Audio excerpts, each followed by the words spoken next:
ഇപ്പോഴുള്ള നിങ്ങളുടെയൊക്കെ മാനസികാവസ്ഥ വെച്ച് ഞാനത് ചെയ്യുന്നില്ല എന്ന് കരുതി ഈ രണ്ടുപേരെ ഇനിയും ബുദ്ധിമുട്ടിക്കാൻ ശ്രമിച്ചാ ഇതുപോലെ ആവില്ല എന്റെ പെരുമാറ്റം. പറഞ്ഞില്ലെന്ന് വേണ്ട.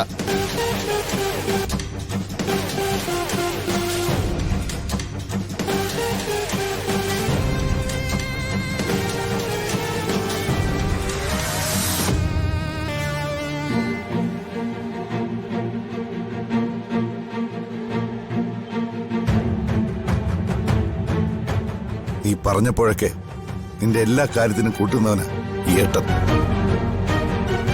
എന്നെ ചതിച്ചത് ഞാൻ മറന്നാലും തകർന്ന് തരിപ്പണമായി വീട്ടിലൊരാളുണ്ട്, നമ്മുടെ അച്ഛൻ.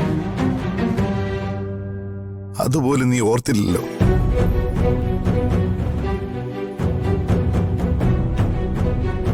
നീ ഇപ്പൊ ജയിച്ചു എന്നാവും നിന്റെ മനസ്സിൽ. മുമ്പ് പറഞ്ഞ കാര്യം തന്നെയാ എടുത്തേക്ക് ഇപ്പോഴും പറയാനുള്ളത്. ഇവൻ നിന്നെ ചതിക്കും. നിന്റെ നാശം ഇന്നു മുതൽ തുടങ്ങുക. ഓർത്തു വെച്ചോ നീ.